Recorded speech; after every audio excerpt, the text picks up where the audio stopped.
everybody, and welcome to another video. My name is Little Gamer, and I am so happy you have decided to join me today for this Create a Sim. The sim I'm creating, her name is Emily Rosa. She is of Latin and white descent.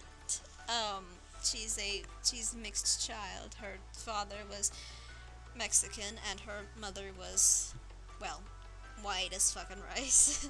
um, Now, when I was creating her, I did have a bit of difficulty at first trying to decide how I wanted her to be. As you can see, I had already pretty much skipped to decorating her, well, not decorating, but, giving her her outfit. You saw that little skip from one to the next.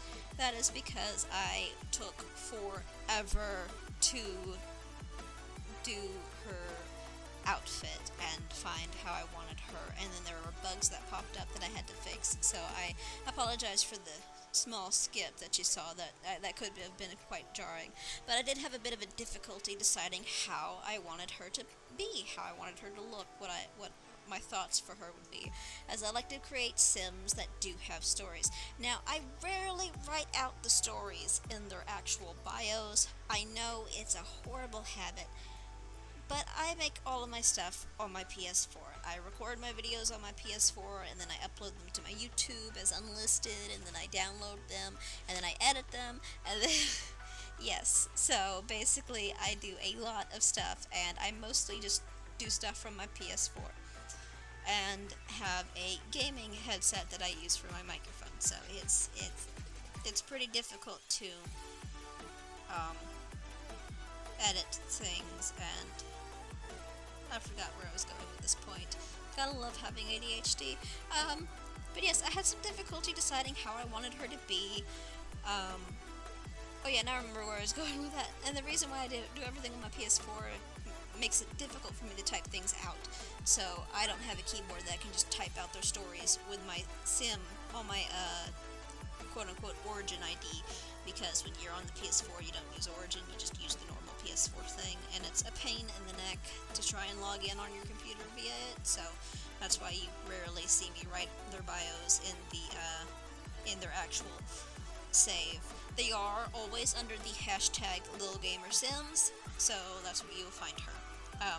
But yes, back to her, the individual, the sim. Everybody, her. I like to think that, Emily is... She's not what you think she is. She looks like someone who you would expect to get a high school sweetheart, settle down within like the first year after high school, and pop out 7 or 8 kids. That's not her. That is not Emily. She is asexual, and she is aromantic, which means she does not have any interest in sexual relations or romantic relations. It doesn't mean she's incapable of love, she just doesn't have romantic attractions to anyone. And really, being ace and asexual is a spectrum within itself, just as anything is a spectrum. It's very fluid, but she's really just not interested in any of it. She's ace, completely. So... She doesn't look like someone everyone... You always expect someone who is ace to not really seem this colorful. At least that's what I've seen on the internet. And let me tell you, as someone who is ace myself, it kind of gets old really quickly.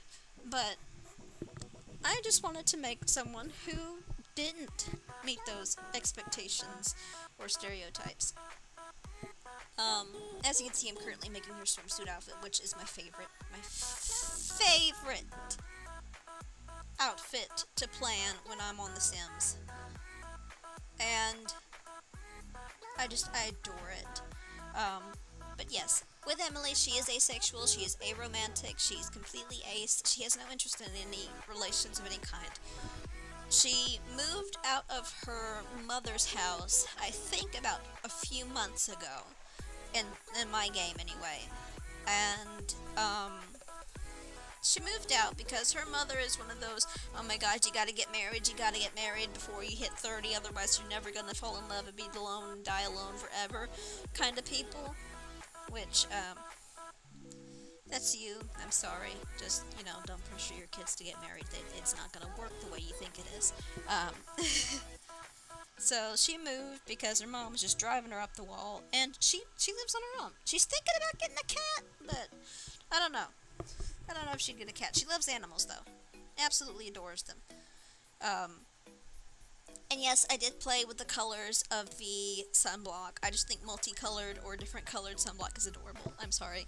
But yes, so she did recently just move out of her mother's home, and she lives in this beautiful single bedroom house. It's one bedroom, it's one bath, it's a single sim house. I have uploaded it to my gallery. I don't know if I've actually uploaded it, or if I just saved it to my library. I would check and put it down in the comments if I did, or if I remember to. More likely I will forget because, again, ADHD and object permanence and memory is shit. But yes, that's a little bit about her backstory, just a smidgen. Now, I will go ahead and tell you, she loves art. She loves to paint. She just absolutely adores creating things from her hands and her mind, and she gets amazed by the fact that just mixing these colors, putting them on a canvas in certain patterns in certain ways, creates something that is considered aesthetically pleasing, and she loves art. She loves to write, she loves to read, she loves to paint. She's very artistic and very creative. So her dream, really, is to sort of be like, well, a painter. I don't know if I put that as her aspiration. I'm not sure. I can't remember. I'll know by the end of the video because it'll be there. But I do think that that is what she was. Now, a bit more about her backstory, about who she is as an individual, what she's gone through in her life. Emily, as a child growing up, she didn't have a father. She did not have her dad. Her dad passed away, sadly, when she was about 5 years old. Being 5 years old, she didn't really understand why her dad wasn't coming home anymore, and her mother was sort of grieving and sort of snapped at her and saying he's dead. Quit asking about him and all that. She sort of snapped at her daughter, and so that was her first sort of experience with loss, and it wasn't a good one. I mean, loss isn't a good experience overall, but there's a way to ensure it doesn't traumatize your kid deeply. And her mom did not do that, so now she's terrified of even getting close to anyone, even as friends, to the point to where she's scared she'll just lose everyone if she makes friends. So she tends to keep to herself. Now, she's very bubbly, but she does tend to keep to herself because it's better for everyone, That's what she thinks anyway. Of course, this was the year before she had her first year of school. She's been bullied ever since she set foot in the school. When she was in kindergarten, she was just absolutely bullied. It was awful. Kids would make fun of her. They would make fun of the fact that she didn't have a dad, that her mom was a single mother, everything. You know how kids can be. They're absolutely cruel little things. They're cute, but they're cruel as fuck. Now, I will also tell you that this has affected her greatly. Obviously, it affected her. She has trust issues now. She can't, when someone says, "Oh, you look nice today," she'll be like, "Oh, thanks," but really, she thinks they're just teasing her or making fun of her, people asking, "Hey, I moved to town, would you like to, I'd like to make some friends, would you like to hang out?" She may tell them yes, sometimes, but for the most part, she'll say no. That is because she believes that they're just doing it for some big joke. Some of us individuals have experienced kids while we were in elementary, middle, and even high school who would be like, "Oh my god, I'm gonna date her, ha ha ha, it's gonna be so funny," and all of a sudden, boom, They dated you for a joke. And I know how that feels because I wouldn't do that. I'm very, very salty about it. Which is why I plan on doing something wonderful with my life so that I can make people who could have been mine and could have been happy with me realize that they lost everything the moment they decided to be little pieces of shit. Sorry, little bit of a dump there. And yes, she was bullied all throughout her life, so she's got trust issues. She doesn't really like people. She's very antisocial, but at the same time, she's very social. You know what I mean? She's a social, antisocial person. She is neurodivergent as well, due to the trauma of her dad leaving and the trauma that bullying brought on. She does have PTSD from it, as well as very bad anxiety. And she recently got tested by a doctor, and they did say that she has ADHD and she most likely is autistic. But because you can't diagnose someone with autism if they also have PTSD for some reason, they haven't actually diagnosed her with autism. They're like, you could have been on the spectrum, but because of your PTSD, we're not sure.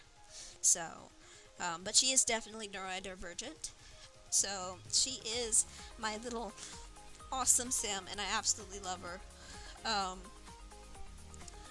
That is quite a bit about her. Now, she does have some struggles,